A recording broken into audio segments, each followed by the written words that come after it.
And I believe we're about to have the theme song to be played for the program, please. Thank you.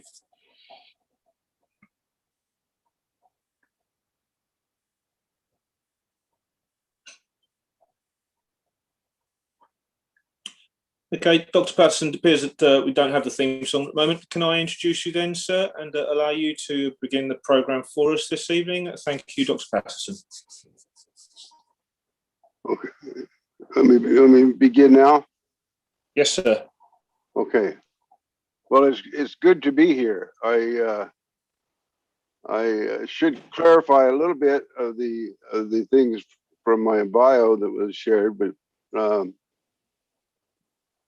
in July of last year, I took my retirement. So I'm officially a retired worker at this point in time.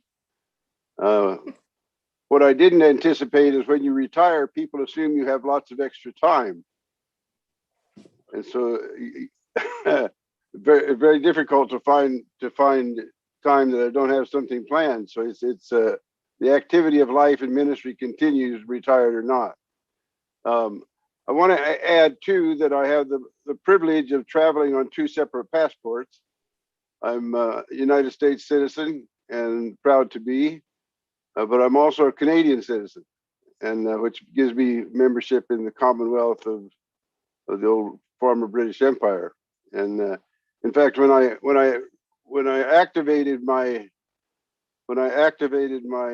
Canadian citizenship, I had to pledge fealty to the Queen, and so that was a new right, especially given the fact that I have ancestors here in the United States who fought in the American Revolution and were wounded twice by the English. And so I shouldn't say the English, by the British, but by God's grace, the animosity that led to that event is far past. And so I'm glad to be here tonight. I found it interesting that you would open this series of meetings with a topic on conflict.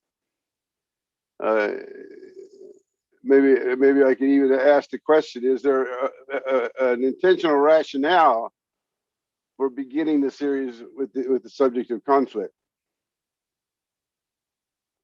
I'll treat that as rhetorical for the moment. But one of the things that amazed me, I had been an Adventist only a short time when I became a pastor. I say a short time. I was 3 years in undergraduate training, graduated and to my first district with really very, very limited background in the church. And I had this romantic notion that everybody would always be nice to each other, and that there would be harmony and unmitigated joy that would be a part of life's experience in the Seventh-day Adventist Church in ministry. I was surprised to find out that in the very first week of my ministry, the focus of the conflict I'm going to describe was not me; it was my wife. So in the first week of my ministry, my wife faced this criticism that was just so unexpected. And so it took me not too long to realize that the church is not immune to conflict. How should I say? The reality of conflict is something that's just simply with us. Wherever you have people, you will have conflict. And so I thought tonight, since you're already into the Sabbath hours, that I would begin with a biblical text related to how we should handle conflict management within the church. And so I'm going to share my screen with you if you just give me a moment here.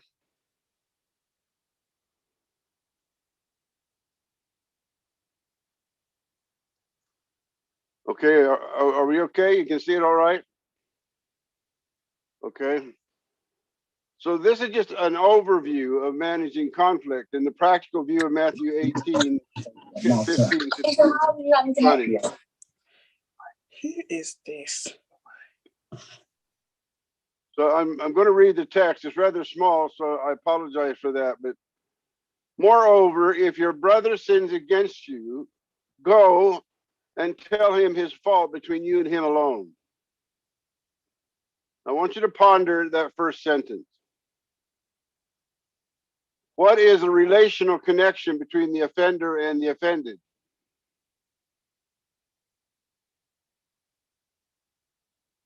Okay, I'm assuming that I don't have feedback. Yeah, and so it uses the term brother. So this is a biblical prescription, if you will, for managing conflict in the context of the family or the church. This is not a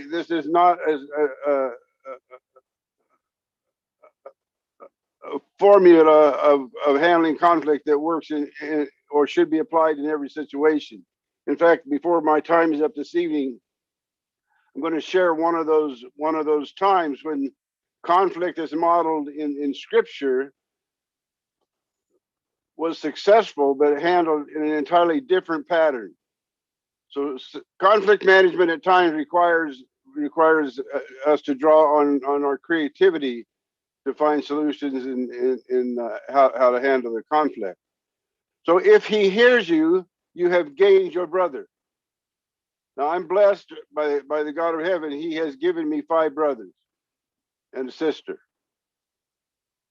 And I don't know what I would do without knowing that every one of them are available to me in part of my life. And so this prescription for conflict management reveals a situation where a situation where a brother feels offended by another brother. And so if indeed it's the brother relationship, it becomes more critically important to resolve the issue as quickly as possible. Because if it's in the context of family or if it's in the context of the church, it can become contagious. Conflict in a sense has some similarities to the contagion that we're dealing with this pandemic. It has a life of its own where it spreads, often spreading through careless conversation. So the prescription so far is that you go to him alone. How many of our church members are aware of this biblical formula that is designed for the church? Because very often in my ministry over the years, and I spent 44 years in denominational employment and dealt with conflict in all of those years. So why does it say to us that we should go to him alone? Is there any intent in this counsel? Yeah, because I think the intention is basically to maintain that dignity, isn't it? Before it comes public. Yeah. Okay, so the intent is to limit the knowledge of this conflict from going beyond the people involved. For instance, it's not unusual if you're a pastor to have a church member come up to you and describe the conflict and ask for you to go to the person that they're supposed to go to visit. In other words, it's easier to ask the pastor to go than it is to go according to the counsel of this scripture, because the counsel says that you should go if you are the one who has been offended. So we keep the circle of knowledge as small as possible. But if he will not hear, take with you 1 or 2 more, that by the mouth of 2 or 3 witnesses, every word may be established. So we're looking now, there's a progressive formula for dealing with this conflict in the context of family. And I intend by that church family as well as biological family. So you have a step one. Step one is you go to the brother on your own, telling no one else, and see if you can find a way to solve the problem in secret without it becoming known. If you can solve it on the first level, the conflict will never be known. Need never be known, maybe is a better way to say it. So that by the mouth of 2 or 3 witnesses, every word is established. So step 2 is if you have not resolved it, you invite 1 or 2 other people to go with you. Now, let me suggest that the first step primarily is a function of negotiation. I go to my brother and I say to him, I feel that there's something has come between us. And so you begin looking for a solution with a conversational exchange back and forth. So the first step is a step of negotiation.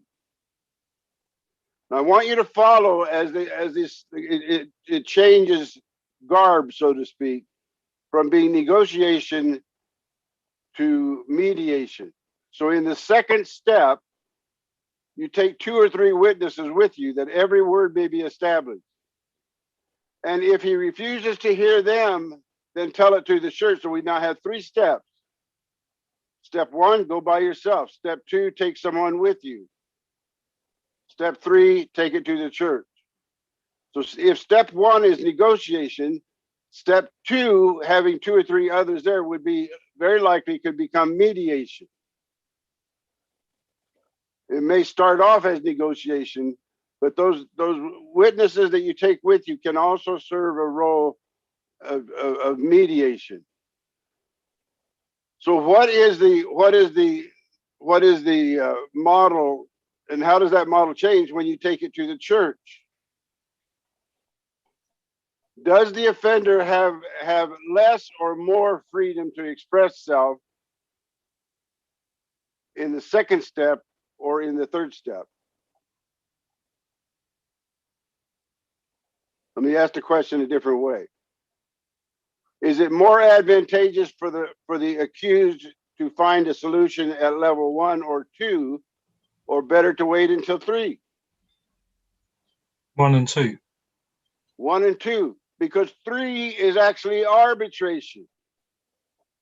The church does not ask the permission of the offender, or the alleged offender, does not ask permission to make a decision. The church makes a decision independent of the offender, or even the one that felt that they were offended. So you have negotiation, mediation, and then step 3, arbitration. But if he refuses to hear the church, let him be like a heathen and a tax collector. So how do we treat the heathen and the tax collector?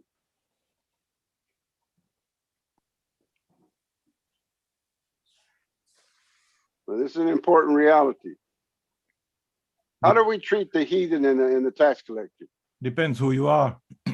Okay. If you are a follower of Jesus, you treat them with love and dignity and respect. Okay, and we're assuming that this is the church that he's talking to. So the assumption is that we would, Jesus, when he came to this earth, he ministered to the prostitute and the tax collector. So he put tax collectors and prostitutes on the same basic level. And the animosity towards tax collectors was a very high animosity in the time of Jesus. So you have this three-step model. Now, I want to ask you a practical question. If you're involved in a conflict resolution process, and step 1 let's just take one of the things that happens often in step 1. What do you do if you now have knowledge of a conflict and the one who has been offended refuses to go to the offender? What do you do with it?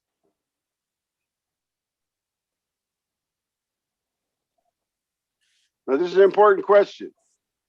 Because if you are the pastor, you're going to encounter this. Most of your experienced workers and leaders, where the church member will assume that it's your responsibility to play the role of the policeman in the church.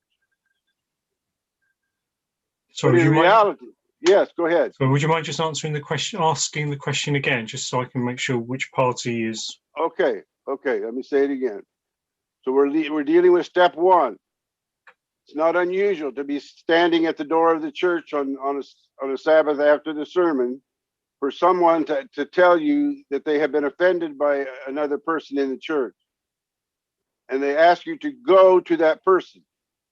What is the appropriate answer? Because the truth is, the job description of the pastor does not include the role of policeman. You will ask them if they went to the person first. Yes. So you ask the question, have you gone to this person alone? Now you have to be careful about the answer, because sometimes they will say they have, and all that the word was a refusal to shake hands and turning the shoulder. So the pastor faces a bit of a conundrum with that question. You want to find out if the person has gone. Most of the time they have not. Now let me just stop here and do an advertisement for proactive behavior on the part of the church. Would it not be better if we took these 3 steps and taught them to our church members before the conflict happens? If we could bring our training to bear on our church, so that the church as a whole knew or knows what is the expectation of the Word of God, what is the expectation of the congregation in terms of this kind of conflict. But often we don't address these issues until we're up to our ears in conflict, and we shouldn't wait that long. I would give counsel that we ought to be every year taking a bit of time to train our people, especially our leaders, on how to manage and deal with conflict, because it is present perpetually. Okay, so you should be reluctant. You should be reluctant to go in the place of the other person, but sometimes they won't go, and you can't leave it undone. So how would you feel if I said that maybe the thing that you ought to do is ask, would you go with me? Or would you be willing to go with an elder? So this is skipping from step 1 to step 2. Would there be any likelihood that would be a proper scenario?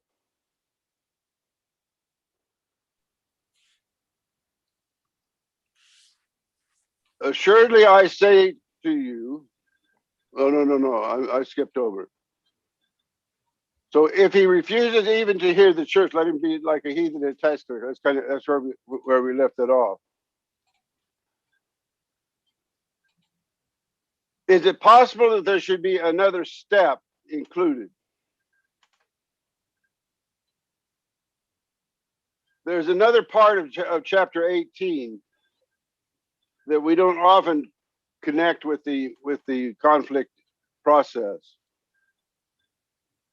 where it says that if your brother offends you 7 times, how many times do you ask for forgiveness?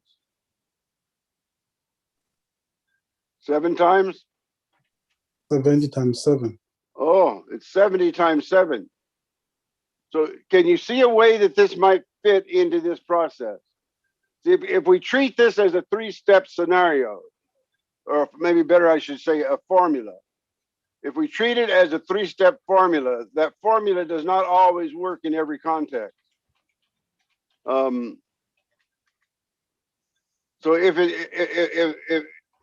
if you need to interject another meeting, is that permissible? Do we have that kind of freedom with Matthew 18, that if we want to, let's say, for instance, go and repeat step number 2, except this time take 2 different people with you. So if you don't resolve it and you leave the context of the person that you're is considered the accused, is it possible that there is a different person or persons in the church that might be able to reach this individual? I've had that happen to me. I had a very unfortunate situation that took place in a church. In a church a number of years ago, where one of my leaders became angry and cursed at another member openly and verbally. And then when I walked over to talk to him, he turned and walked out of the church before I could talk to him, and he refused to see me because he knew that he was going to be asked to apologize, and he never did apologize for that. And so we tried Matthew 18 in its proper steps, and we're rebuffed. So we decided to send what we considered to be the 2 kindest people in the church, the least threatening of our leaders. And he actually let them in, but he still refused to make right what he had done wrong. And eventually we had to initiate church discipline for him. But I believe that the 70 times 7 rule, which is right here in the context of Matthew 18, that 70 times 7 rule gives us the freedom to interject as many meetings as necessary, as long as we have hope that those meetings with this individual will bring some kind of response, or positive response. If we treat it as a formula, it's 1, 2, 3. It's kind of like American baseball, 3 strikes and you're out.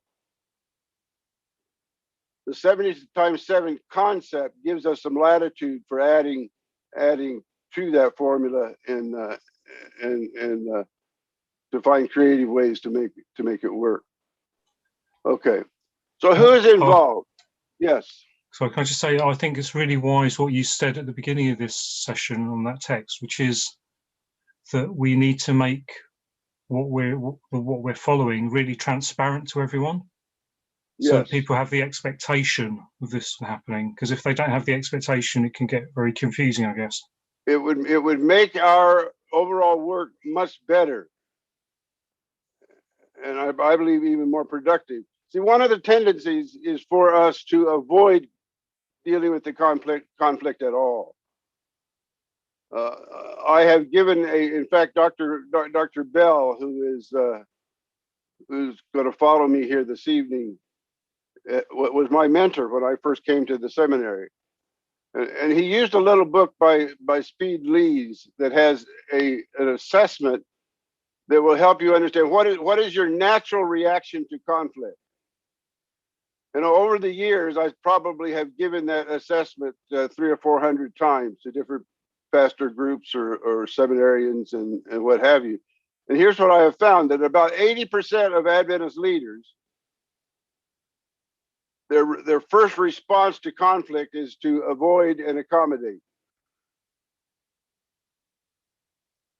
So if I get bronchitis in my lungs, and I know that the symptoms are there, if I avoid doing anything about it, what is the likelihood that bronchitis will become chronic?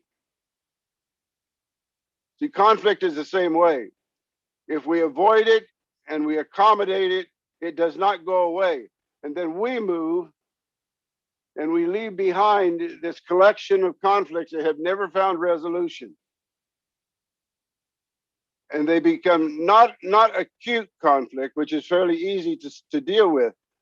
It becomes chronic conflict, where it becomes part of the culture of the church. And so it's very possible to go into an Adventist church and with a little questioning and find that there are conflicts that still affect that church that were unresolved from 30, even 40 years ago. So dealing with it properly and promptly And I liked your word, the transparency of having a process laid out before the people that we can defend biblically, and that becomes our mantra, if you will, in approaching conflict. So who is involved? Moreover, if your brother sins against you, we've established that it's a relational model. The offended and the offender are brothers, not the pastor. The pastor is not a policeman. No one else is involved yet. The offended simply takes the initiative and goes without talking to anyone. That is not intuitive. That is not the way people think and work as a general rule. So what is the goal? If my brother hears me, I'm personalizing this a bit. If my brother hears me, I have gained a brother.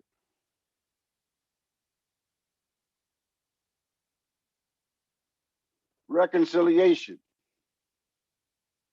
Maybe the act was unintended. I had an incident happen years ago in a church in the state of Wyoming, where a woman came to me and accused one of my deacons as that he was smoking cigarettes. And so I asked her, I said, did you go see him? Have you talked to him about this? No. Don't you think you should? This is the biblical model that you should go talk to him. Are you sure that you saw what you saw? Maybe it would be more fair if you went and talked to him and let him know what you thought you saw and give him a chance to process and explain it. But she refused to go. She refused to go. So, and she would not even go with me. But yet I knew this woman would continue to talk to other people. If it was not resolved, it would become an issue in the church. So I went to see him. And this guy was a truck driver. He delivered materials to businesses in the city.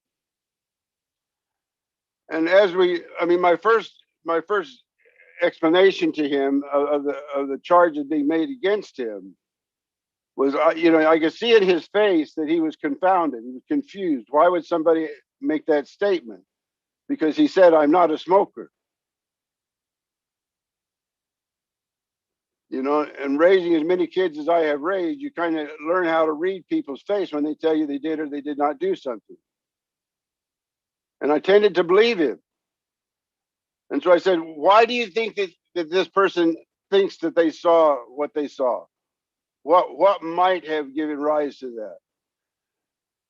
And then his face kind of lit up. This was after maybe a half hour of conversation. His face kind of lit up and he said, I carry a little notepad on a hook up to the right or left side of my truck, because the steering wheel is on the left side. So he said he had this little pad of paper on a board, and he said I would carry a little pencil behind my ear. We call them golf pencils, these little short pencils. He said I would carry this little pencil behind my ear so that whenever I had made a delivery, I would start up and I would check off the things that I had done, so that keep a sense of record about what he had done. And he said the pencil is white. And he said it's very possible if I was pulling out into traffic that I might have taken the pencil and held it between my lips as I made the turn. I don't know. But at the end of the pencil, where you the sharpened end, was a little brown tip, where the sharpener had cut away the wood. And so he said, the only thing I can think is that she mistook the pencil for a cigarette, because he said, Pastor, I don't smoke. So just think how simple it would have been if he had been able to make that explanation to the woman who accused him.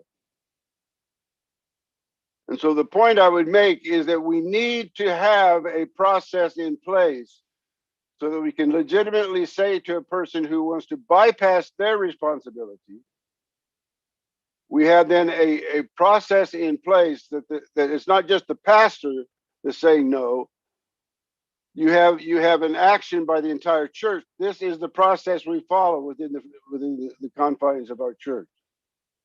So maybe the act was unintended. Maybe he hoped it would pass unnoticed. But we localize the problem and we limit the exposure if we keep the level of knowledge as small as possible. One of the scripture sayings that's used in a number of places says, you do such and such and it will hide a multitude of sin. So even if this man had been guilty, even if the man had been guilty, the right thing to do is to confront, but confront with love and give them an opportunity to explain themselves.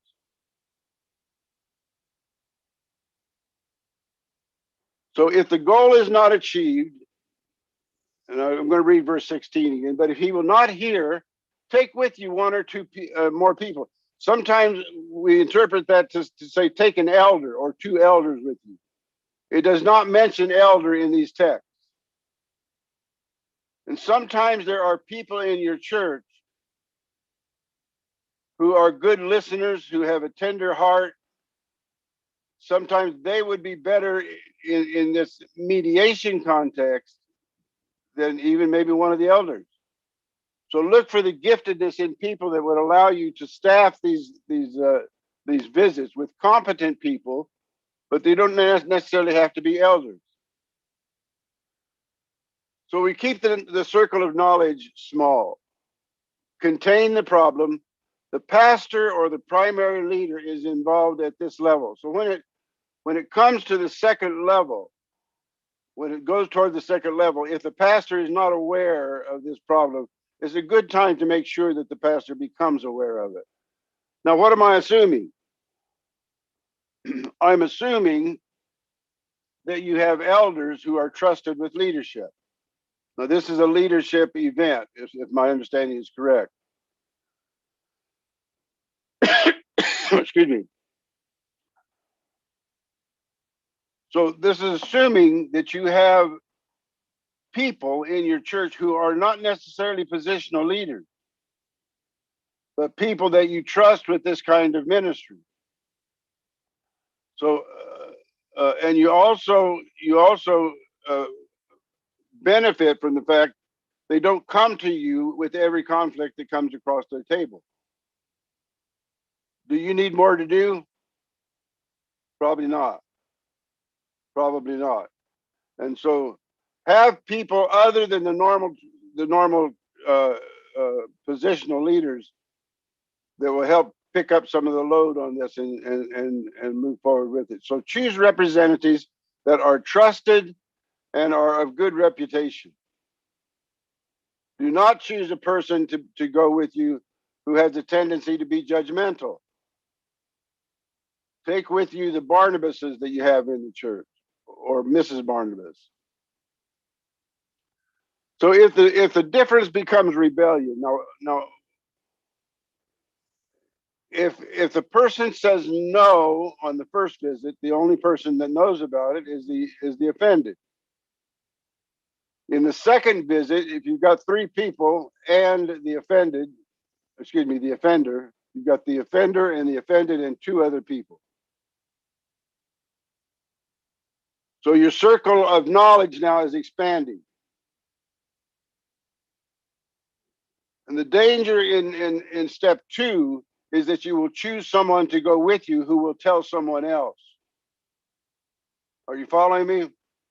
So the protocol of training needs to include the council to find people that are not only trustworthy, not only tender of heart, but pick a person who knows how to keep a secret, knows how to manage confidentiality.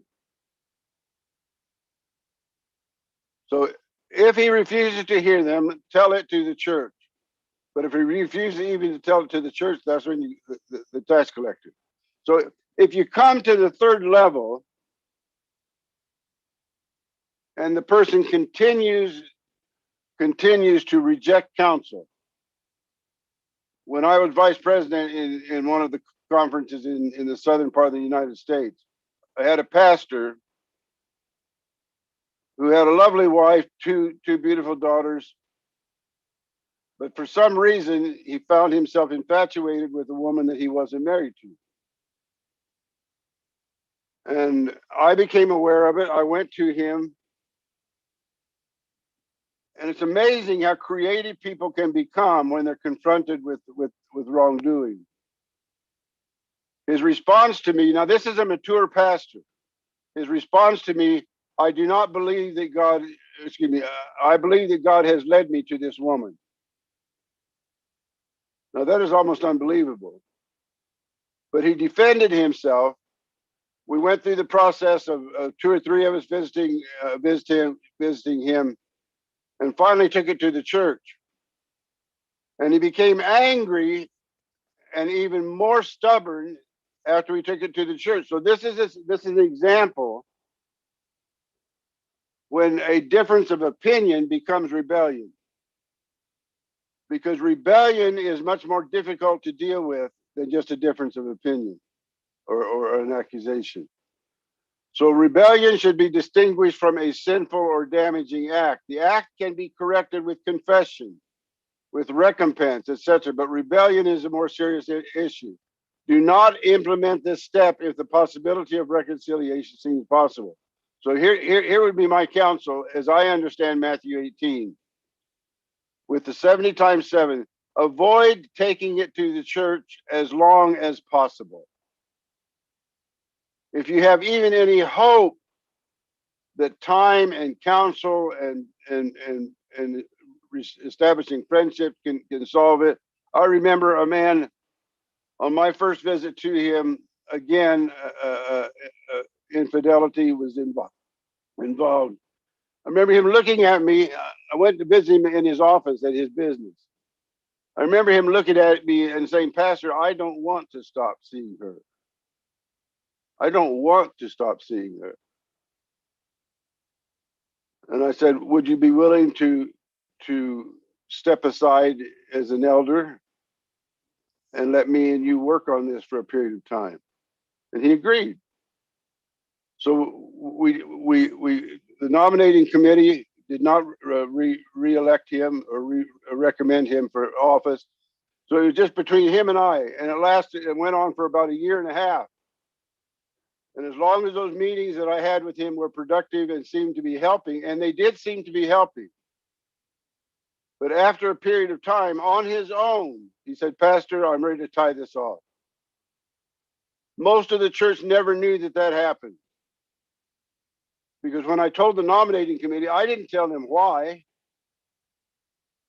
You know, so use your creativity, and as much as possible, repeat level 2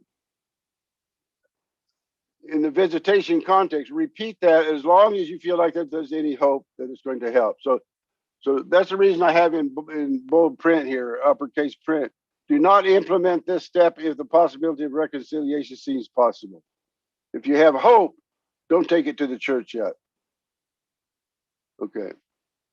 Now, if it becomes rebellion, then I say take it to the church when it becomes rebellion, and keep your elders informed.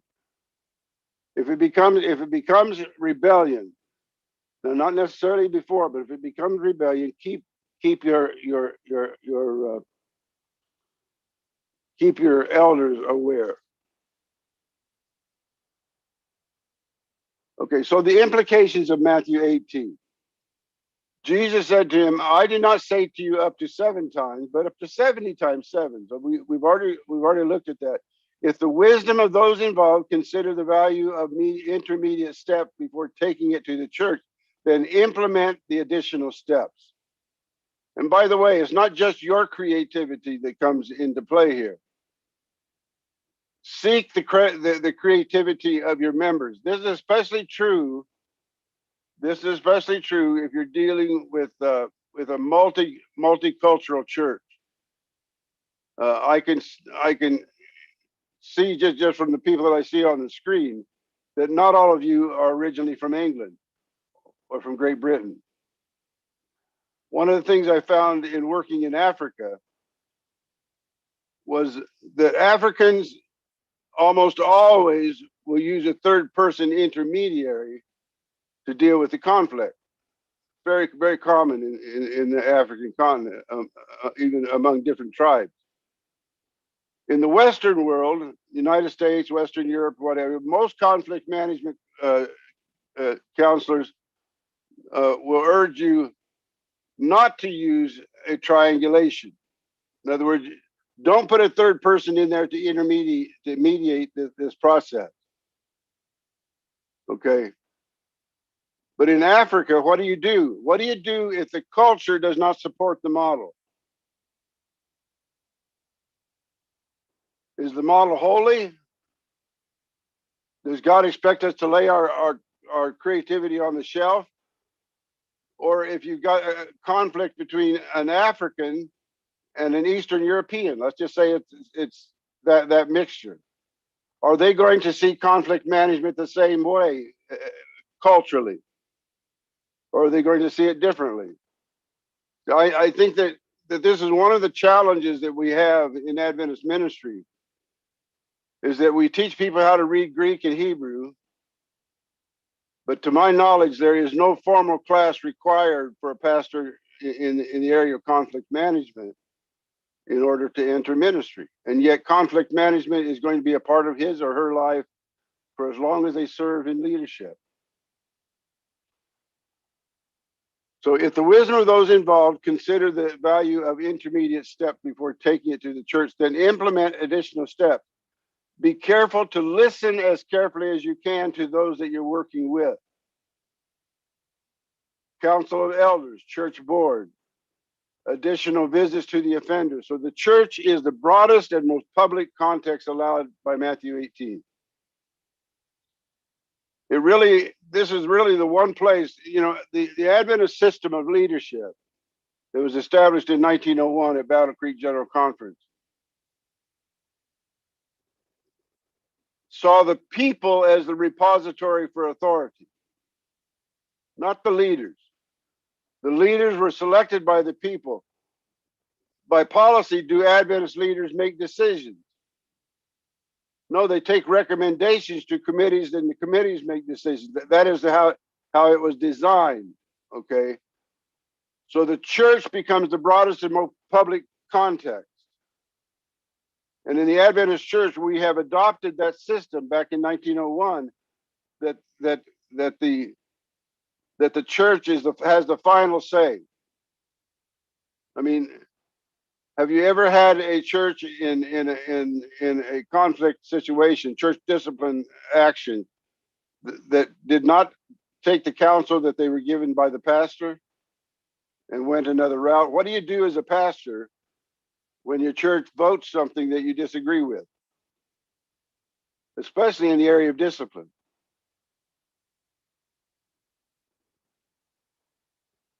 I'm going to let you be silent for a moment, but I want you to think about this.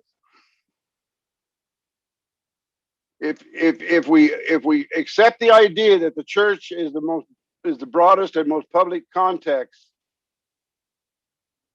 and we give them the authority that God intends us to give them, and that is the body, not my word, not my desires. There will come times when the church will vote and agree on something that does not agree with your counsel. So what do?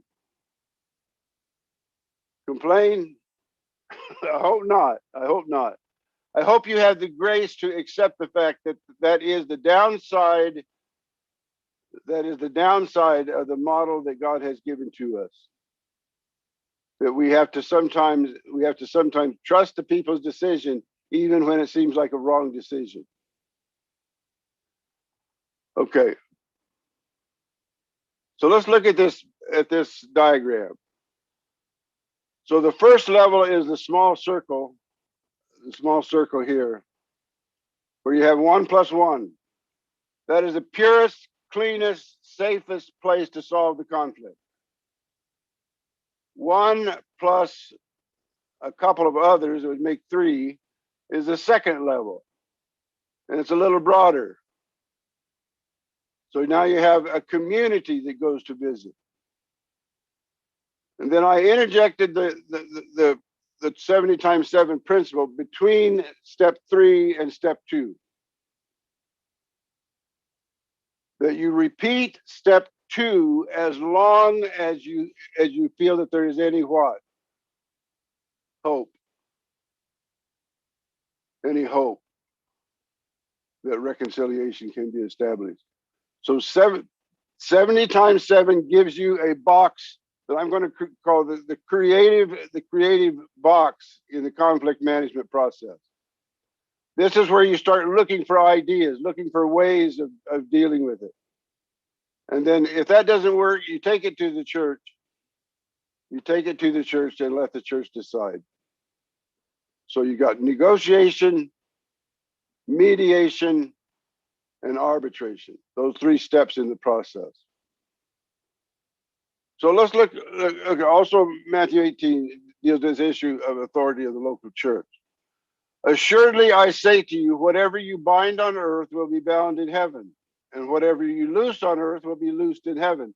This is said in the context of the section on discipline. Is it easy to give away that kind of trust? I would say it's not. I would say it's not. But this is one of the reasons that I would give counsel that we train our church members ahead of time. Establish a protocol, establish a visible, transparent process so that the people know what to expect. Not only if they are asked to assist, but if they happen to be the offender should know that there are certain rights that are conferred toward the offender simply by the model given to us in Matthew 18, that you go to them and you deal with it in conversation. I mean, stop for just a second and think about the creation story. You know, the creation story says, in the beginning, God created the heavens and the earth. And God is listed as plural. Elohim is the term used in verse 1. You go down to verse 26 and verse 26, as somebody walks into the room, this is my visualization now, so give me a little latitude here. Somebody walks into the room and says, let's make them be like us. Let's create them in our image. Now, did that happen?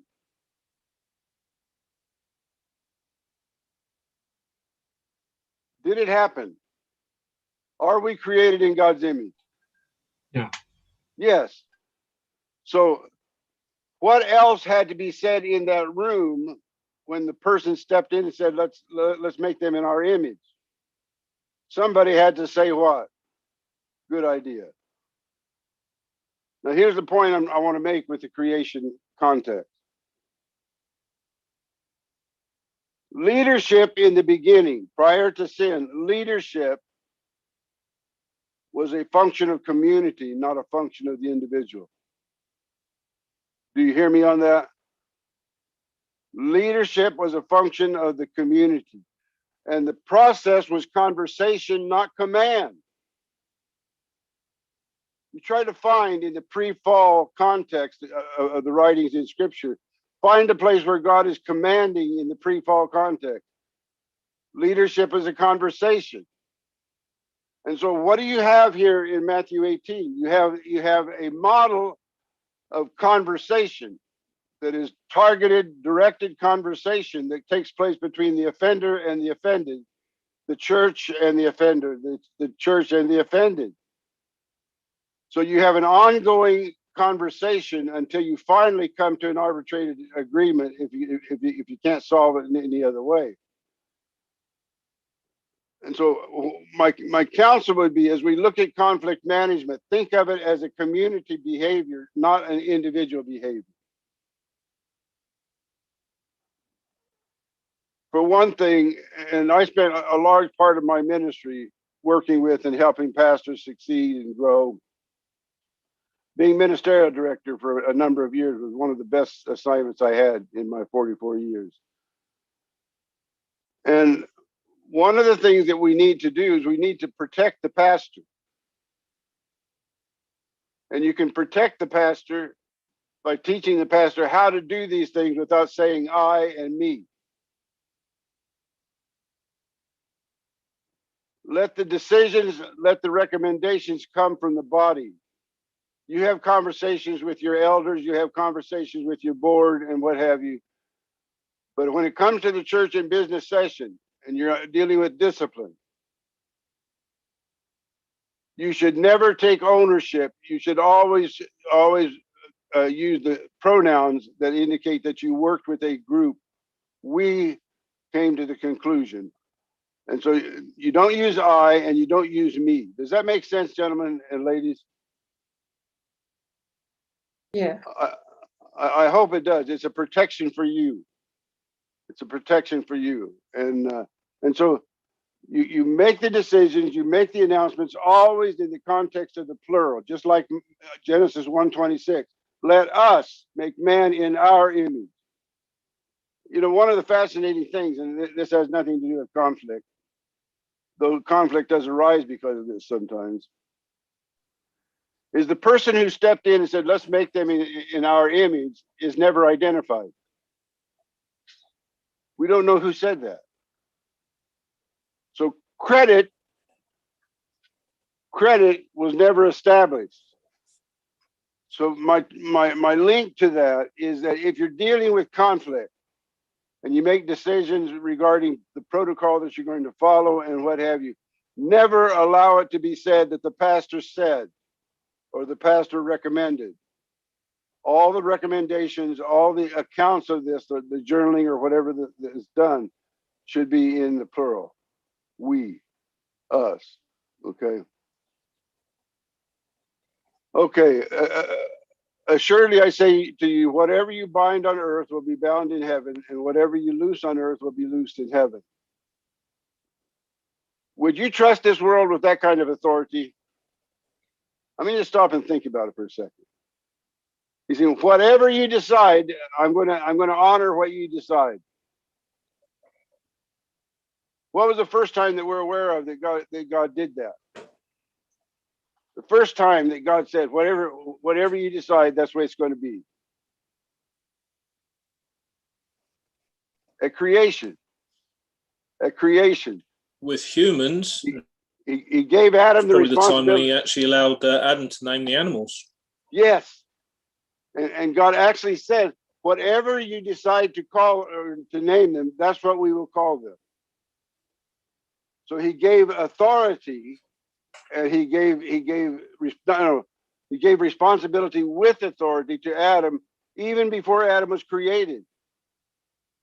Even before Adam was created. So as we look at this concept of authority here, understand that God has a tendency to trust us beyond our trustworthiness. And conflict management is one of those things. But it's a community that makes a decision, not the individual. Okay? Okay, this is, again, I say to you that if two of you agree on earth concerning anything that they ask, it will be done for them by the Father in heaven. For there, where two or three are gathered together in my name, I'm there in the middle of it. So God joins us in the context of the group, not just as an individual, but he honors the context of the group in these issues. Okay, the implications. The local church is responsible and accountable for discipline and membership. Understand that is the responsibility of the local church. Authority is vested in the body, not in leaders.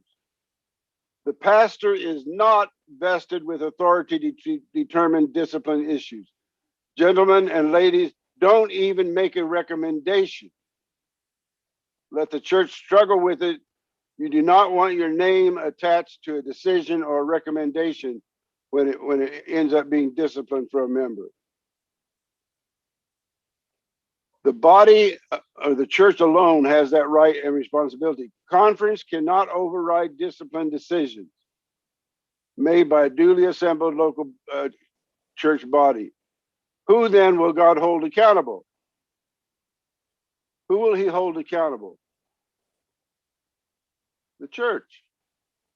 The church will have to be accountable to God. They have to carry that accountability, but God still honors their decision. He honors their decision. Okay, I'm going to stop at this point. It's about 2 or 3 minutes past eight your time, and I'm going to let me get rid of the stop share and stop share. Just talk to me about issues of conflict management. What questions do you have? We've got 2 more sessions. I'm going to spend time on the issue of forgiveness tomorrow, forgiveness and conflict management. And then I'm going to go through the systems issues that we need to understand. So what questions might you have? And if I could ask people, please, to try and limit their questions, and we are going to allot 5 minutes to this, please. Thank you.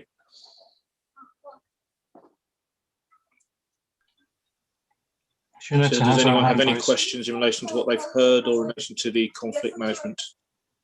Shanetta's got her hand Yes, I've got. raised. Yes, I've got. I've got question. Actually, I would like to talk more about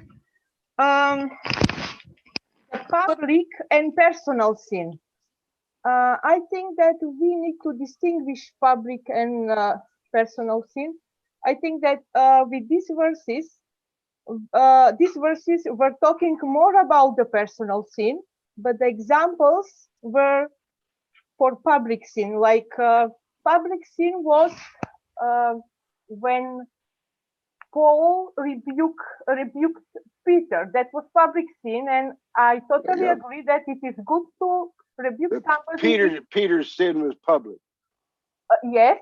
Okay, gotcha. Yeah, my point was if we can just distinguish public and personal sin. I think that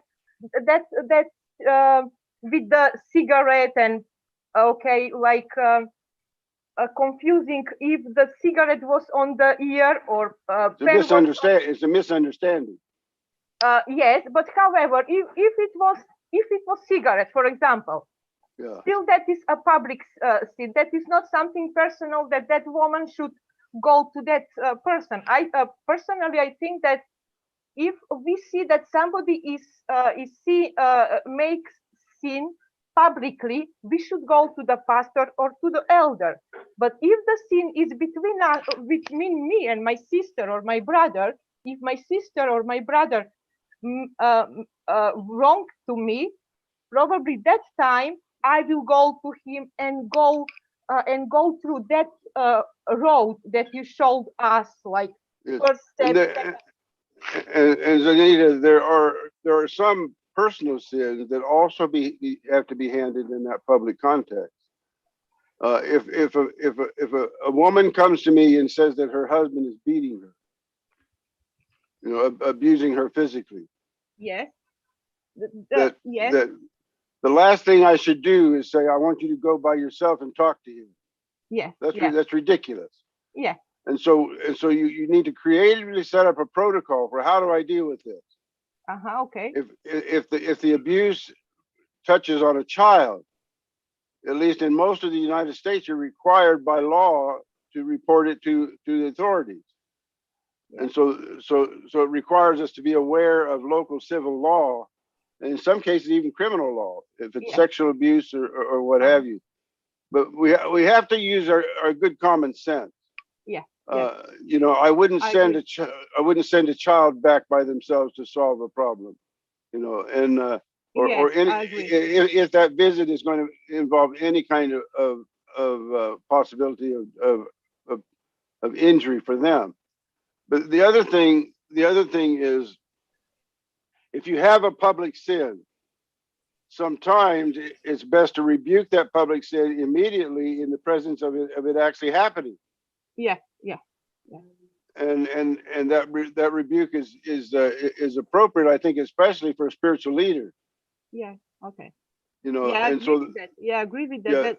That was like rebuke by Paul to Peter. Yes. See, one of the things that we need to understand is the unique challenges that we face in our churches because of the multicultural nature of our congregation. Okay. How you handle, for instance, I worked for several different times, taught at PAU, Pacific Adventist University in New Guinea. And if you embarrass a New Guinea family or person, it can lead to really serious repercussions. I mean, the system allows, the honor system allows for them to get the recompense by killing. Yeah. You know, and so I think we're living in a time when pastors need to be especially educated in the practical realities of the differences in our cultures, and be aware. I mean, sitting down with a group of Southern Asians, for instance, and asking, how would you handle a situation like this? You know, where we can gain knowledge from our own people about how to manage conflict and what have you. So I thank you for that, because I did not touch on the public aspect at all. Okay. Yeah. Thank you You're welcome. for your answer. Okay. Thank you very much. Thank you very much. I'm not going to take any more questions at this moment in time, just bearing in mind our time constraints. What I would ask is, if you do have any further questions that you think need to be asked, then can I ask you just to write them down? We will attempt to get back to you and refer to them during the course of the next 24, 48 hours. So I can just ask you, obviously, just to take that to task, to mind, and then obviously we will come back to some of those questions, and hopefully our speaker this evening, Dr. Stanley E. Peterson, will be able to answer those questions duly for you. Thank you once again, Dr. Peterson, for your introduction, your conversation with us this evening. And at this time, we will take a very short musical break, and then we shall introduce the next speaker to the program. Thank you very much. Okay, I extend my greetings to Dr. Bell, who's coming on next.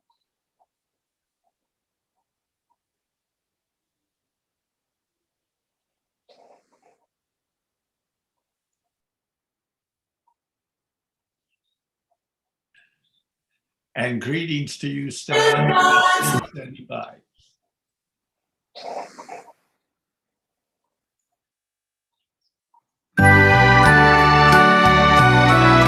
And greetings to you, Stan. Standing by. He leadeth me, oh blessed thought, oh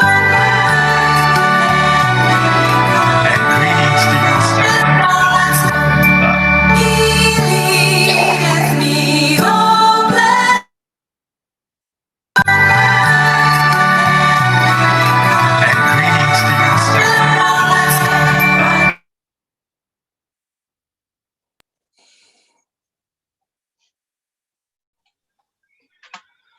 Hello, Pastor. I think the live YouTube broadcast is making things repeat like it did last time. So is it okay if I introduce Dr. Bell now? You're on mute at the moment, Pastor. Okay. Hello, everyone. I'm David. I'm one of the elders here. We'd like to thank Dr. Patterson and welcome you, Dr. Bell, this evening. Thank you for making the time. We're looking forward to hearing from you. And if you don't mind, I've just got your short bio here that I'd just like to share with people, and please feel free to add to it. So here we go. Dr. Skip Bell is Professor Emeritus of Church Leadership at the Adventist Theological Seminary, Andrews University in Berrien Springs, Michigan. He holds a master's from Andrews and a Doctor of Ministry degree from Fuller Theological Seminary. Dr. Skip, I know you've served as a church as a pastor, departmental director, administrator, and university professor. It's very interesting here that you're dedicated to the vision of a growing church, and you're especially interested in issues of church leadership and urban ministry. So as you know, we're close to Brighton here, which is in our area. So quite a large city there. You've authored 3 books, I believe, Dr. Bell. You've in 2003, A Time to Serve, Church Leadership for the 21st Century. In 2014, you were the editor and primary contributor for Servants and Friends, a biblical theology of leadership, and the author of Christ in the City, 6 Essentials of Transformational Evangelism in the City Centre, published in 2018. You also contributed more than 35 academic and professional articles and several curriculums for professional pastoral development. And it says here, while serving Andrews, you directed Doctor of Ministry programme for nearly 15 years. And you founded the Centre for Christian Leadership at Andrews University, and the Journal of Applied Christian Leadership was launched under your leadership. So finally, on the private side, it says that you count time with your wife, Johnny, and the families of your 2 children as one of your greatest joys. So thank you and welcome, Dr. Bell. Well, thank you, David. I appreciate the kind introduction. Won't waste time to correct a few little details there. Generally corrected. My journey has taken me over those landscapes. Thank you very much, and welcome everybody. Now, listen, we're talking on mute. Man, what a long flight I had to England today. It was tough, but I'm here. And I need to ask you folk, you know, I really enjoy seeing your faces and interacting a little bit. So 2 things. One, if you start your video, it will help me a great deal. I'll enjoy visiting and talking with you if I kind of see your faces interact. I know we like to have our portraits or just our names up because sometimes our portraits are a little, mine is better looking than I actually am. So the second reason is, into this a few minutes, I'm going to have you go into a small breakout group, assuming it's all right with our hosts, for about 10 minutes is all. But when I do that, I'll be looking at the number of breakout groups to create. And if it reads 38 participants, but there are actually only a dozen or 20 of you actually attending, then that won't work well. So please do let me know that you're here engaging by actually, you know, kind of getting that video started. Now, hey, there's something else. I have an appointment coming up at 4, for which I can be a little bit late and the folk will understand, but I'm going to keep us going right through the hour I had planned on pretty briskly. I do want you to share though. So, you know, that reaction thing where you can raise the hand and then you can remember to lower your hand. I'll appreciate your using that. I've got my participant window open so I can look over there and I can say, oh, there's a raised hand or not. So that will be helpful. Now, what we're talking about is empowering people. So what I'm going to do is share my screen. Now, I don't like to go to a very technically challenging way of doing that. I prefer to share PowerPoint slides, which, by the way, I've given Pastor Seth, and he has some freedom to distribute them.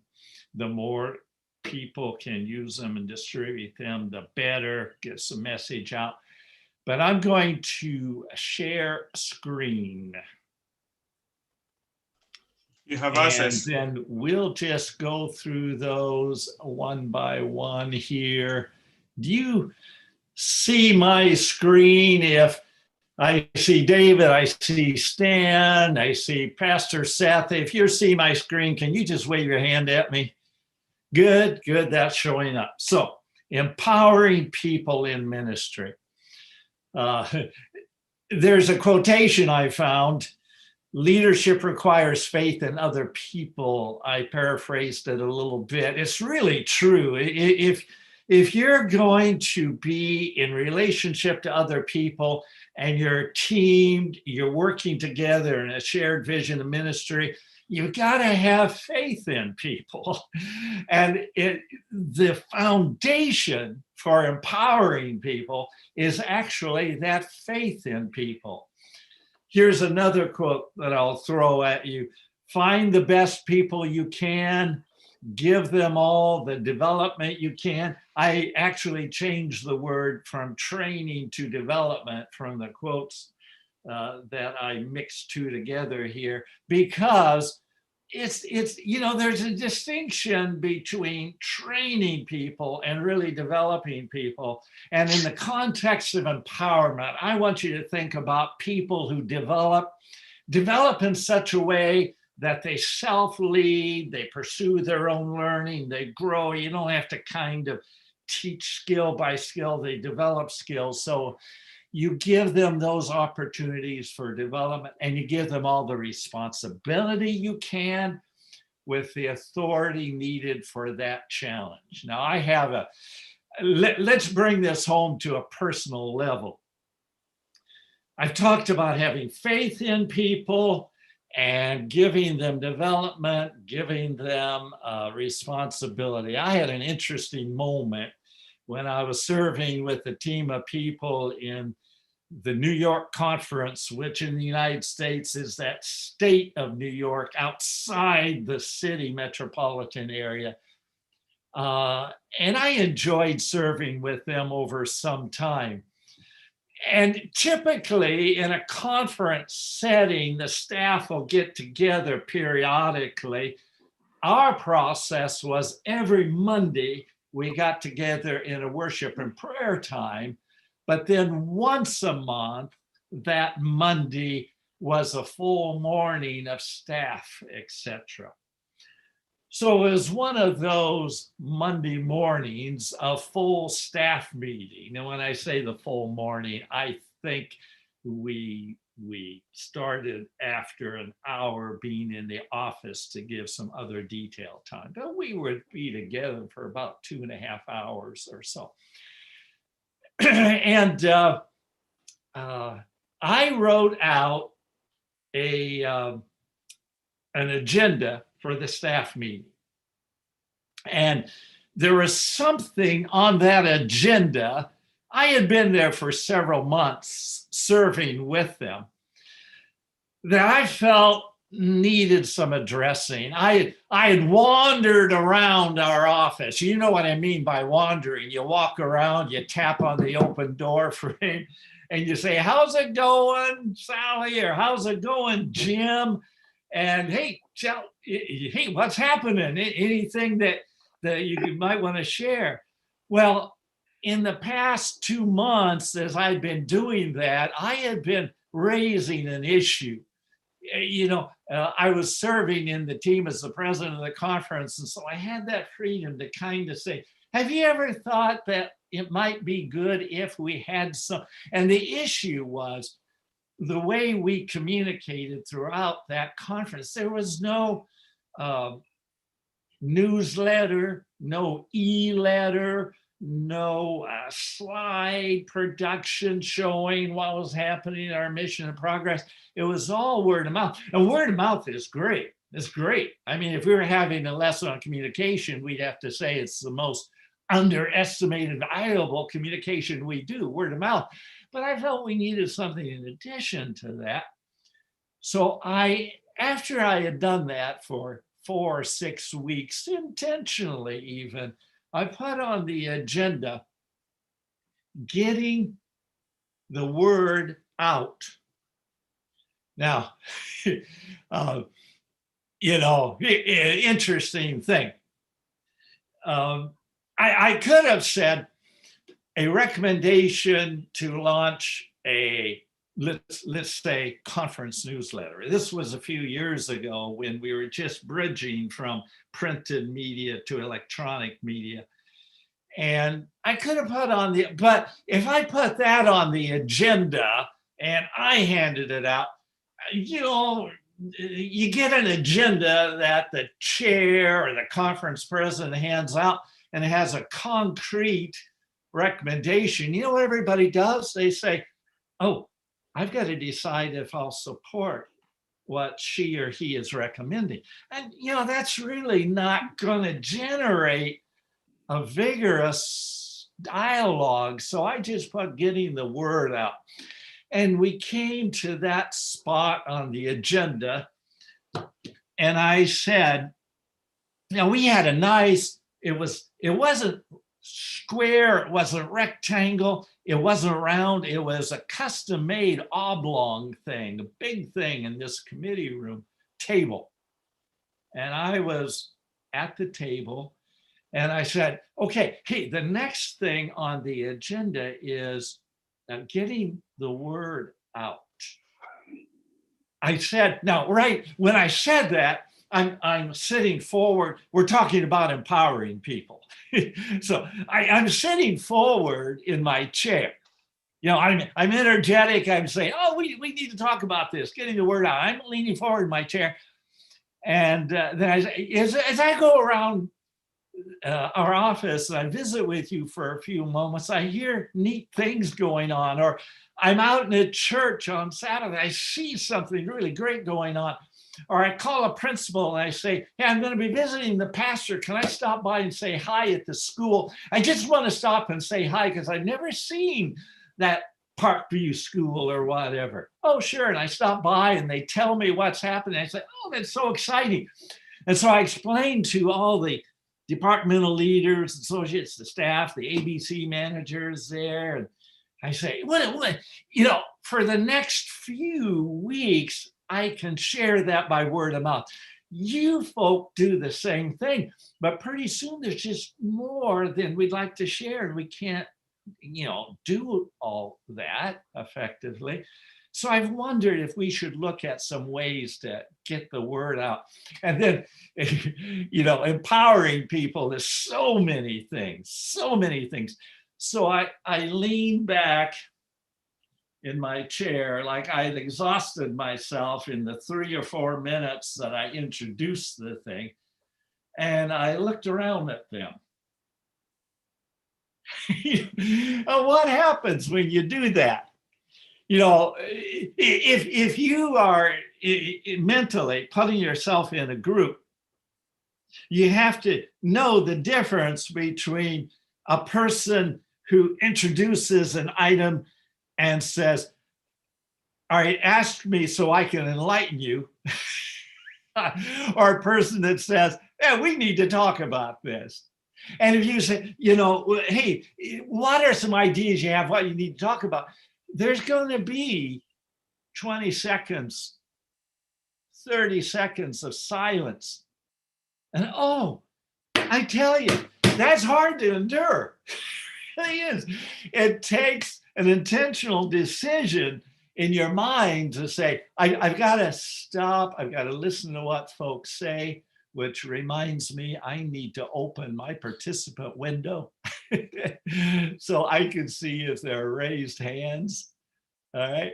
So I stopped and I looked around. I think, by the way, parenthetically, if you raise your hand, you come to the top of that list, so I can see that. Anyway, I was silent for 20 or 30 seconds and somebody said, well, you know, if we had some way of communicating, I'd like people to know about the staff we had at summer camp. Oh man, what a great staff. It was a youth director speaking up. The ABC manager speaks up and says, I'd love more people to know about our specials or the bookmobile that would come up and go around. And somebody else says from the education department, oh, you know, our school, we need a chance to share the schools. And what am I doing? I go, yeah, oh, that'd be good.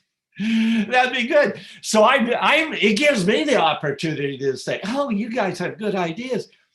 And pretty soon, somebody said, we ought to have a conference newsletter.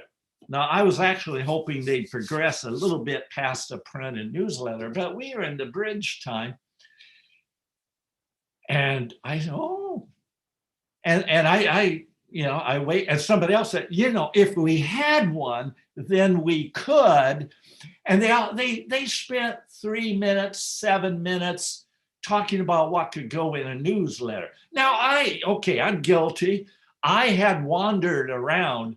There's a book out by a fellow who I'll quote a little later called Managing by Walking Around.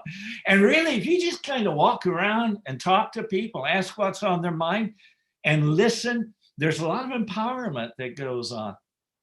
So they were building what that would look like. And then okay, are you following me?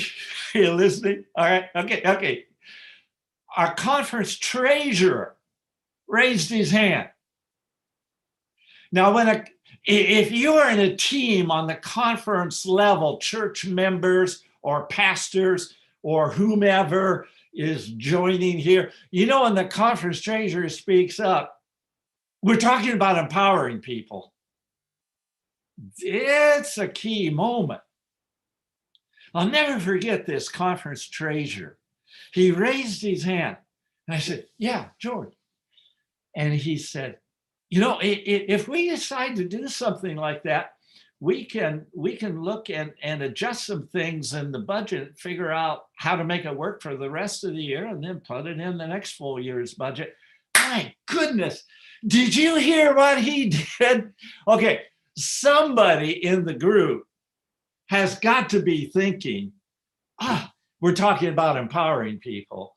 That conference treasurer could have taken all the power out of the group by one simple sentence. Are you following me? Do you know what the sentence would be? Anybody know? Raise your hand if you do. I want to hear you. Okay, I mean, raise your hand and let me recognize you. I want you to say to us all, here's what sentence would take all the power out of that group. Okay, I see Pastor Seth. What is the sentence? We don't have that much money. That's exactly it. First, go at that's exactly it. All it takes is it can be a local church treasurer. It can be somebody just worried. It can be a conference treasurer. Oh, it's not in the budget. Yeah, see, it's not in the budget. And all of a sudden, everybody would just, and we'd have to go to the next thing on the agenda unless we want to have conflict. And we're trying to empower people in a way that doesn't create conflict, it unleashes energy. Oh, what a great thing. I talked to him later and I said, man, what a tremendous moment which you empowered the folk. The discussion went on for a few moments and then somebody else said something that kind of surprised me. I had no idea this would be said. Oh, we're talking about empowering people. Did I mention that? You cannot empower people if you go into a meeting and say, here's what I want to see happen and insist on it. But to be honest, not put yourself in I kind of had in mind who could do something like this very well. All right. But we're talking as a team, and one person said, all of a sudden, it was one of our administrative assistants. She straightened up and she looked across the table and pointed at one of her colleagues and said, you could do this, calling her out by name. You could do this. And immediately one of her other colleagues, an administrative assistant, we're talking about empowering people. I'm hoping that you're keen enough to say job descriptions, office sizes, job titles can rob people of potential from their contribution. In fact, you don't have to be in a paid staff. If you're in a group and somebody says, I'm the leader of this group, somebody else says, well, I am. Pretty soon get to where it just kind of stifles the creativity. Are you following me? We're talking about empowering people. And this administrative assistant said, you can do this. And it wasn't the person I had in mind, but that doesn't make any difference because we all share equally our calling and task. Somebody else chimed in. We've seen the letters that go out from your department, and they chuckled and said, we know who writes them. And her department director spoke up and said, well, you're right. She does all the writing. And everybody chuckles around the table. The conversation goes on a bit. I wish you could have seen this person. This was a person of tremendous intellect and ability, but you had to know her to know it. Yeah, do you understand what I'm saying? There are some people whose upbringing makes them dress rather plainly. And when they walk about the office, they're kind of, they're not acting like they're the greatest person in the room. Do you hear what I'm saying? But every time somebody would contribute, Linda, you could do it. She kind of would sit a little straighter in her chair and shuffle a little bit and look. And pretty soon it was time for me to, and by the way, the treasurer said, we'll get you into a workshop or two at the community college just down the road. I'll publish it. We'll buy you a new big monitor. Back then, a lot of people just worked with 19-inch monitors.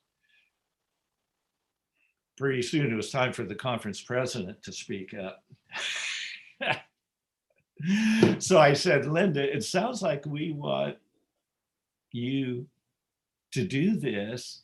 Can you do it at least on a pilot? How many, should we do like quarterly to start with? And you do 2 and see how you're thinking, 1 this quarter and 1 the next quarter, see how you're feeling, then we'll get into the flow of it a little more. I'll never forget her. She went, are you what? She shook her head, yes. Well, a few weeks passed and I made a huge mistake. I'm going to see if you catch the mistake. So you got to be listening up here. We're talking about empowering people. I walked past her office a couple of times the next few weeks. I stopped and visited about her kids, department issues, listened a little bit. I never brought up the newsletter, but it was maybe a month and she came into my office. She knocked on the door. Interesting. We're talking about empowering people. In that office, I was actually told, are you listening? When I moved there to serve in that team, somebody came and told me the culture here is you keep your door closed unless you're an administrative assistant. That way, we don't get bothered. The administrative assistant handles all the traffic. So I said, oh, okay. So what I did, I kept my door open about like that, and so somebody would knock and just push the door. Oh, hi, Linda, come in. And I had 2 chairs on Zoom. I can't get up and show you, but I had 2 chairs of exactly equal size in front of my desk. We're talking about empowering people. Behind my desk was a chair I could rest back in. But no, I had 2 equal sized chairs there. And I got up and walked around, sat in that chair, and she sat in one chair. And I said, well, Linda, how's it going? And tell me what's happening. And she was carrying a folder in her hand. And after 30 seconds, 60 seconds of small talk, I said, what do you got? She opened it and said, our first conference newsletter. Are you listening? She had used her initiative, creativity. She talked to people, and she had put together a newsletter, and she was coming to show me.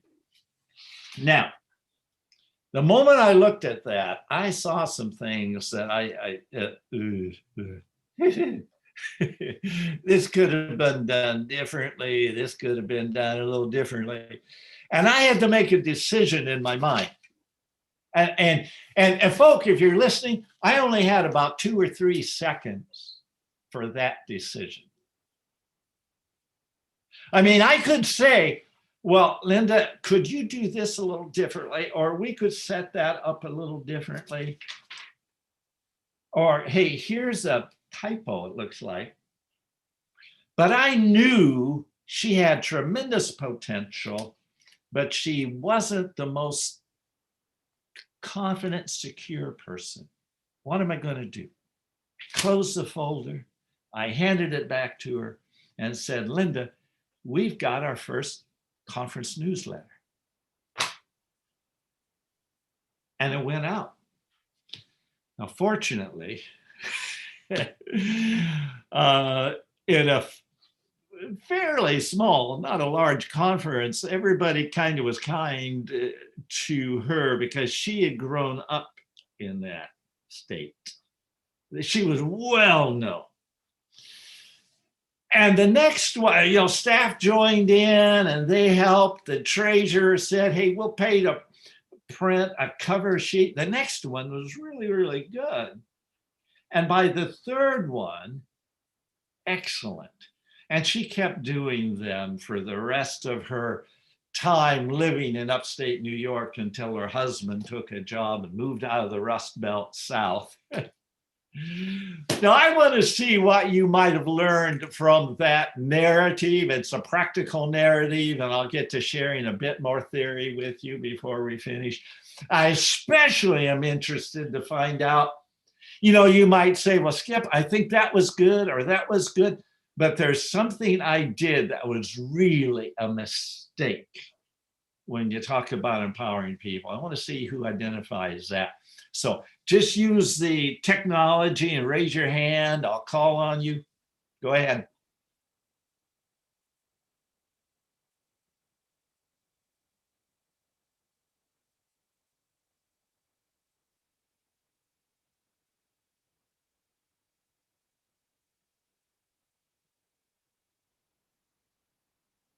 Well, now you folks are discouraging me. I don't see any responses. Can't find the raise hand for some reason at the moment. So just try to find it. Hang on a minute. Oh. They've moved it to reactions. It's under reactions, and you just click the raise hand. I didn't notice anything that was unempowering to people in what you said. But a lot of what you said, I agree, empowers or creates a equality between you and them, that you're not their boss or their manager or in charge of them, but on an equal with them. Anybody else? Can I just mention, Dr. Bell, I think it's really, really significant what you're saying, because obviously in the church, we are mostly volunteers. So there's no, even for the most sort of dodgy person, there are no pivot points to almost coerce people. So it's very much by consent. So it should, you know, I know some people might try to play games, but the reality is things are by consent. So I really liked your story with the demonstration of someone's trust in that person at the table. Well, I'm hoping that when you listen to the narrative, several things about empowering people on a practical level stood out. Position hinders empowering people. Titles, job titles, even dress and uniform, office size, what you do with your door, office furniture. There are all kinds of things that take power away from people. Yeah, and if you are going to empower people, you also need to develop and mentor. Now, our treasurer did a good job of that in her narrative. This is a true story, but I was hoping you might say, okay, this was ticked off, that one, that. But Skip, you really blew it when you didn't mentor her. And I didn't do a thing. So maybe I'm good at letting people go, initiate and create and figure it out, I don't know. But maybe I have a weakness, see, that I need to manage in terms of mentoring, because I knew communication directors from former conferences I worked in that we were good friends. And if I had called them and said, hey, we got an admin assistant who's taken on a significant task here. She's never done it before. She's intelligent. She has potential, but she needs a mentor. They would have mentored her very, very well. And I didn't do that. Empowering people, developing includes mentoring. Okay, so I'm going to go on. Here are the benefits of empowering people. When you empower people, they experience their potential. You cannot experience your full potential if you're not in an environment where you are let loose and empowered to follow certain initiatives, okay? Effectiveness is multiplied. There's joy in seeing others grow. Creativity is unleashed. Participation increases and ownership increases. Those are all benefits of empowering people. Now I'm going to send you into breakout groups. You're going to have to talk to one another there. And I'm going to, my difficulty again is I see 1, 2, 3, 4. If I counted 33 total. Yeah, I see the count, but I don't count a person as present if I don't see them, if it's just your initials. So I'm a bit hindered. What I'm going to do is, and if I say to myself, there's 34 people, I'll create 10 breakout groups. You might end up in a difficult situation where you're in a breakout group without anybody with you. So I'm going to go through and I'm going to count the video cameras that are on.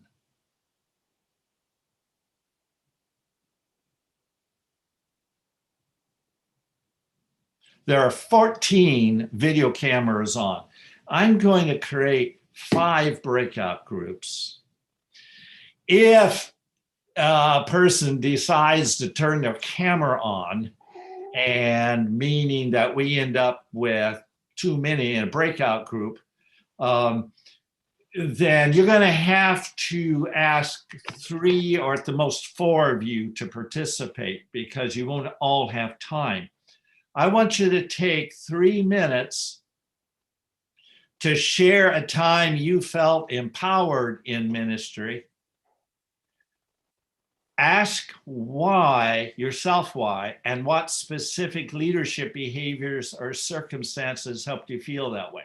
So go around your group of 3 people, and each of you take 3 minutes and share a time you felt empowered in your ministry. Exactly why? What circumstances? What was a person with leadership initiative in your leadership group or team doing that empowered you?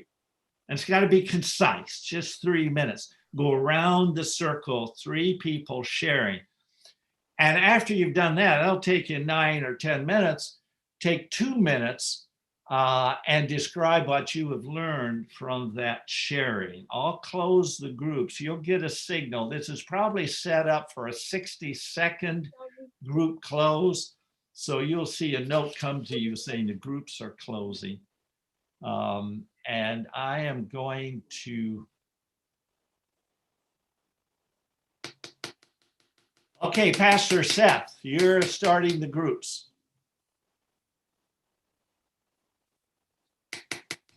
Yes, the groups are started. All right, I wasn't quite done, but that's all right. Oh, Do you we think can. they heard the entire instruction? Should I bring them back?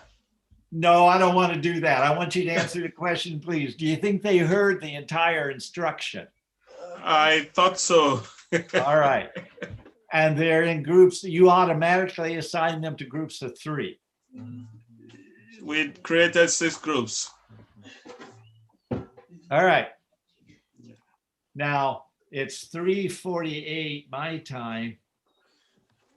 Yeah. We need to send them a message at 3:58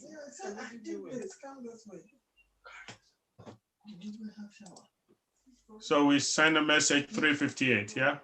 to close the groups. The yes. closed groups, yeah. Okay.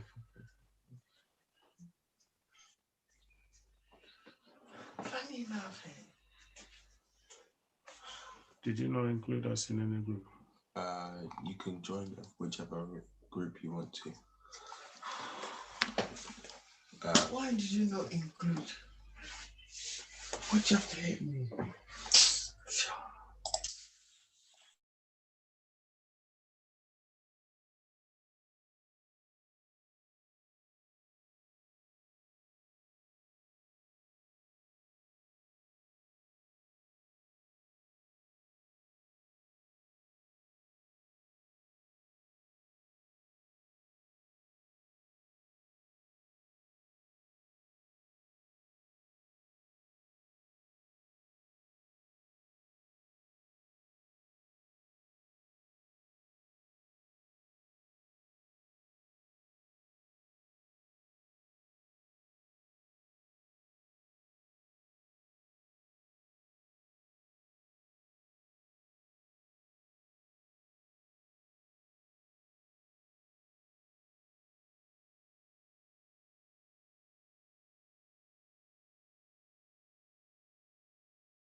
maybe we came back too early. Jairus, what have you done? Yeah, but there was a message that we called back, and now it says 4 minutes. We would have, Okay. we would have talked, all of us, isn't it? Dear Skip, I'm thinking about empowerment. Apologies, it was maybe an oversight. Hi, some of you have come back. I'm thinking about the empowerment and the previous example that the other person, Mr. Patterson, mentioned about the conflict situation. So I was wondering how that person, how that pastor could be empowered, having had this experience and having had this view. Because when we're thinking about empowerment in that context, things become a lot more tricky. Yes. And I think these are the more common and frequent instances that we have to deal with within the church, rather than just everything going well and people going about in their everyday sort of life. Yeah. I think that this pastor would have felt completely disempowered. Yeah. Maybe. So, yeah, just a thought anyway. Now, is it approaching 9 o'clock there in England? Yes, it's 8:57, yes. So you're, and I think there's one presentation still. You folks have endurance. Maybe there isn't. All right, I'm going to send the close all rooms out. There we go.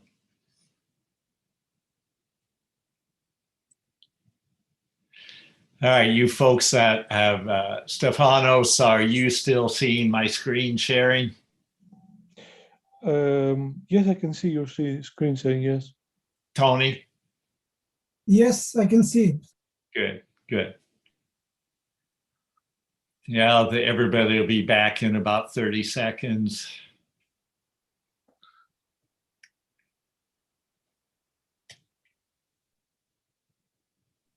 Apparently there was a message sent out.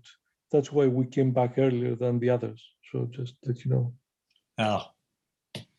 I don't know. We don't know how that happened, but apparently we had to be back earlier than expected. But we're still empowered. It's a mystery. Strangely enough. Yes. Send the message out. We're still feeling dear. empowered. That's right. All right. All right.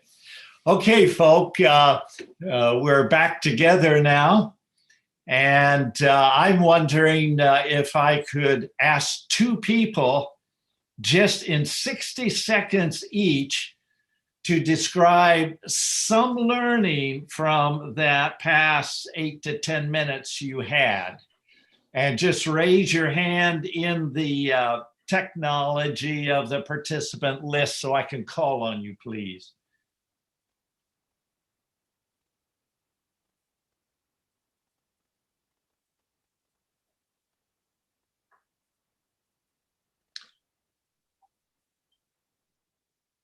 Pastor Seth. Yes, Prof, we in our group, we had a kind of a common denominator, which is trust. People around you telling you that, in fact, we have confidence in you. We trust you to do whatever you feel comfortable doing. We will back you up. And that has actually given those of us who shared our ideas in our group, that statement, someone saying, I have all confidence, I have trust in you, has actually given us a license to fly and to do things that in actual fact we didn't think we could do. With the support, there's a power of trust. Yeah, amen. Very good, Seth. All right, Veronica. You can unmute yourself. I don't have timer, but I will virus. Oh, can you hear me? Okay. Yes. So what encouraged me recently was even though I don't know Bible all, I was recently baptized, but you meet people who don't know anything about Bible. And there is one girl who started believing just 2 weeks ago, and she doesn't know anything about Sabbath and all these things. And because I have this baptismal book and some Bible studies with friends, we started doing Bible studies first together, but then it helped me to be confident in giving it to these other people. So we just had first Bible studies recently with this girl, and she was so happy to learn and to continue. And this encouraged me that actually I can do it, even though I am not too qualified, or I'm not too, experienced, or I don't know Bible as a whole. But yeah, you can do it, because people don't know, have even less knowledge, and the little knowledge that you have is enough to share it with others, and that's encouraging. Very good, Veronica. I'm reminded how Jesus said to the disciples, now you go out 2 by 2, and here is some basic instruction, then come back, and they debrief. And when those disciples went out, man, they still didn't really fully comprehend the nature of Christ's mission. They were still trying to figure out, the kingdom of God among them. But yeah, Jesus empowered people. Yeah. And Veronica, good. Yes, go and share. How amazing that Jesus said to the Samaritan woman, I just want you to tell the gospel. I mean, just share. Excellent, Veronica. All right. So what are the barriers to empowering people? I'm going to try to finish in 8 minutes here. We're not going to go through all the slides, don't worry. But just think a bit about the barriers. If I were to black those out, certainly you would say, well, sometimes we're too proud. And actually insecurity is a big part of it too. I mean, you remember that 2 or 3 seconds that I was saying to Linda, she had done this work. Do I want that work to represent us? Well, if I'm a secure person, I say, let God be God. I trust people. We can go forward. That's the right thing to do. But we can also be insecure, and we can say, no, everything has to be perfect. That, Veronica, there you go again. You could, in yourself, you can say, I've got to have everything just totally right. Well, none of us have everything totally right. So insecurity. Oh, Stan, are you? Yes, I didn't see your hand. Go ahead. No, I didn't raise it. I'm sorry. But avoiding micromanagement. Micromanagement can kill empowerment. Oh, absolutely.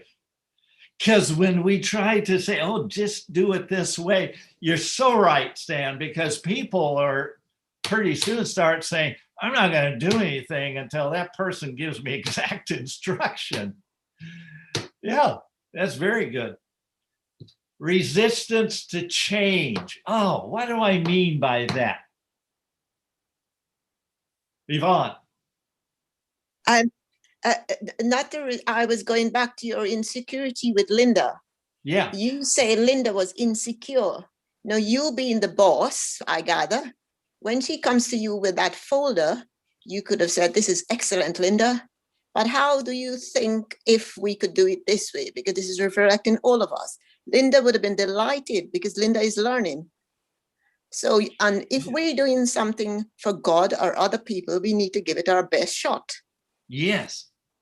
Excellent, Yvonne. Now, I wish we had more time because you've gotten acquainted with Stan. If Stan and I were working together and Stan brought something to me and I saw something that we could do a little differently, I would say, hey, Stan, look at that. Do you think that could be done a little differently? Because Stan is secure and able and brave And he would say, no, that's the better way to do it the way I got it. But with Linda, it was different. And part of empower, this is so, Yvonne, thank you. Part of empowering people is to know people. And have a persuasive way of talking to people. The English language is tremendous. And Yvonne, you might be better in fact, you're probably better at it than me. I tend to be a little choleric, and I can come across, be quiet, Stan.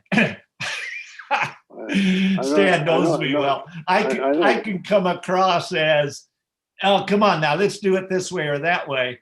I could, maybe Linda would have just withdrawn. But here's the other flip side of that. Linda could have been really hurt. And Yvonne, I think that's the point you're making. Well, we can always disagree to agree in a godly fashion, especially when you're in the church. If Linda had gotten criticism, it could have hurt Linda. So that could have been a second mistake I made in that. Anybody else? Now, by resistance to change, I mean, sometimes we want things done a certain way, and when we come alongside others doing a task, we want them to do it the way it has been done, and we resist their creativity. When you let people design, think, and create, they can come up with some better ideas. And sometimes we have to do a gut check. We might be resistant to change ourselves. Sometimes it's a lack of confidence in others. You folk are all talented people, and you're taking initiative. You're joining this workshop. So you're wanting to do things really, really well, but you might say, I'm not sure everybody's going to give it their best, and kind of a lack of confidence in others can hinder empowerment. And then sometimes it's just insistence on controlling. One of the pitfalls, does that translate into your culture? It's an American expression, perhaps. The risks engaged in any relational transaction is you want to be in control of things. You feel secure of it that way. You have in mind what you want to see happen. So you kind of feel like, in fact, sometimes, and I find this is growing more and more in society now, people say, we want a leader who's in charge, who says, this is the way it should be. Let's get it done this way. And sometimes that misperception about good leadership means you think you ought to be in control. I had experience early in my ministry of a guest evangelist pointing out something in a worship service at my church that wasn't the best model, and he was right. But I kind of had to gently describe as we were riding along one day that, we had elders who kind of wanted the worship to be that way. We had to kind of talk and process things.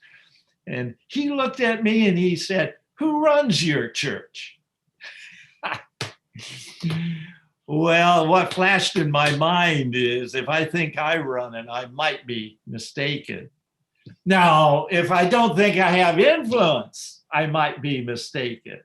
But, that gets into, so much for us to think and talk about. Well, let's move ahead here. And I'll end with this, Pastor Seth. And Pastor Seth, by the way, I've gone through about half the slides. I have a few more, but those 3 keys to empowering, you just send those out to people and let them digest them. But let's end on this. How do you empower people? Well, genuinely love them. And here's the thing, you gotta love the people more than the task. You gotta love the people more than the task. You know, the wonderful thing about Christianity is it is about loving people. If the disciples would have argued with Jesus about this or that, he'd say, oh, wait a minute, I got this one command that you need to remember goes above all the others. Love one another. Genuinely love people. Oh, that can be hard. Oh, that can be hard. I'm blessed with a wife who loves people. She loves everybody. And I can be sitting at a meal saying, oh, about this or that going on. And Joni says, oh, but they're so nice. They're good people. There's something to be said about that. Love people. And trust them. Stan brought out, so, and thank you. Or was it somebody? It was Pastor Seth. Trust people. Trust. Oh man, trust goes so far in empowering people. It keeps us able to have peace and say, trust them to work it out. Trust them to figure out. Trust their creativity and their leadership to kind of move it forward. And then look for the best from them. Yeah, look for the best from people. People, remember this, if you don't take anything else away, take this away. People will rise to the level of your expectation. So if you in a loving, trustful way say, you know, we can. In America, a couple of presidents ago, we had a person who kind of caught the nation on fire with his phrase, yes, we can. It was like saying it's we, it's us, and we can do this. So you're looking for the best from them. And then look for their inner potential. Oh, Linda, that person who did such a great job in our conference newsletter. You had to expect some inner potential. And everybody has that. If you pause, take some time, and let the person work in the place of their strength and joy. In fact, know them enough that you find that place of joy and giftedness from which they can work. And then affirm people often. Affirm, and affirm. Oh man, I could talk to you about people I've met who say, oh, be careful with praise. Be genuine with praise. Don't say to everybody, oh, you all do a great job, but look at each individual and figure out what's tremendous about what they're doing. I worked with a conference president in America named Ralph Martin, who had an annual Christmas party, and I was a conference secretary, and the conference treasurer, he and I assisted the president in handing out Christmas gifts. It was a large conference. We rented a large ballroom every year, and we would pick up a gift. Can you see it in your mind? We're in a big ballroom in a nice hotel and a big table with gifts. We'd pick up a gift. Oh, this is for Jolene. And we'd hand it to Ralph, the president. And here was an amazing lesson if you learn from his mentorship. As Jolene got up and took her 5 seconds, 10 seconds to walk up to receive the gift, Ralph did not say, oh, we appreciate you so much, Jolene. He had in mind for all those people a specific thing.